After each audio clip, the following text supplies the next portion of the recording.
François Ozon, l'un des cinéastes les plus éminents du cinéma français moderne, est né dans une famille de la classe moyenne à Paris le 15 novembre 1967.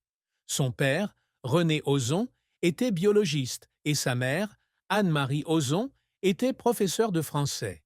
Frère de Guillaume et Julie, François grandit dans un milieu intellectuel, mais non sans turbulence. La plus grande tristesse de sa vie n'était pas un événement isolé, mais une série de pertes et un profond sentiment de solitude qui l'ont façonné. Alors que François avait 8 ans, sa mère, Anne-Marie, celle qu'il aimait le plus, mourut subitement d'une crise cardiaque. Le décès de sa mère fut non seulement un grand choc pour un garçon sensible comme François, mais lui laissa également un vide incompressible. Ma mère a été la première personne à m'apprendre à aimer la littérature, à aimer les histoires, se souvient-il un jour dans une rare interview. Quand elle est morte, j'ai eu l'impression qu'une partie du monde imaginaire dans lequel je vivais avait disparu. Cette perte a poussé François à se replier sur lui-même, se réfugiant souvent dans les livres et les films Super 8 qu'il tournait avec ses frères et sœurs pour chercher du réconfort. Mais la plus grande tristesse de François ne s'arrête pas là.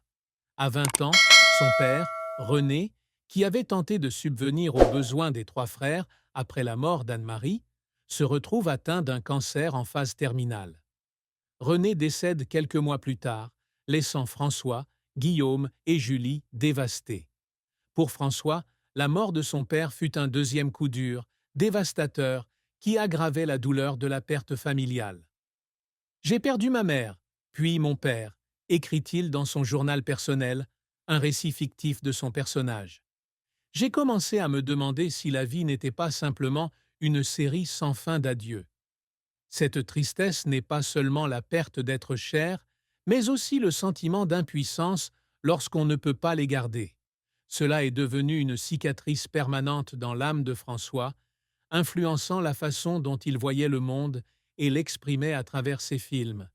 Des œuvres qui tournent souvent autour des thèmes de la perte, de la fragilité humaine et de la mort. Bien qu'il ait plus tard connu un grand succès dans sa carrière et trouvé l'amour, la tristesse de la perte de sa famille est restée un coin sombre dont il n'a jamais complètement échappé. La carrière de François Ozon a été un long et passionnant voyage, depuis ses débuts en tournage de courts-métrages en Super 8 dans son jardin, jusqu'à devenir l'un des réalisateurs clés de la nouvelle vague du cinéma français. Diplômé de la prestigieuse école de cinéma La Fémis, où il étudie la réalisation auprès d'Éric Rohmer, François débute sa carrière avec des courts-métrages remarqués comme Une robe d'été, 1996, une œuvre délicate sur l'ambiguïté des genres qui lui vaut un prix au Festival de Locarno. Le premier grand succès de François est venu avec son premier long-métrage sitcom, 1998, une satire familiale au style audacieux et à l'humour noir. Le film a été présenté dans de nombreux festivals internationaux, marquant l'émergence d'un nouveau talent dans le cinéma français. Mais le véritable point d'orgue est arrivé en 2002 avec Huit femmes, un film musical mystérieux qui réunissait un casting de stars, parmi lesquelles Catherine Deneuve, Isabelle Huppert et Fanny Ardant. Le film fut non seulement un succès commercial, mais il reçut également des éloges de la critique, valant à François le Grand Prix au Festival du film de Berlin. Il est suivi par Swimming Pool, 2003, avec Charlotte Rampling et Ludivine Sagnier, qui consolide son statut international, devenant l'un de ses films les plus appréciés. Cependant, la carrière de François ne fut pas sans échec. L'un de ses plus gros faux pas fut Ricky, 2009, une étrange histoire de bébé volant qui mélangeait réalité et fantaisie. Malgré son concept unique, le film a été critiqué pour son manque de cohérence et son incapacité à captiver le public.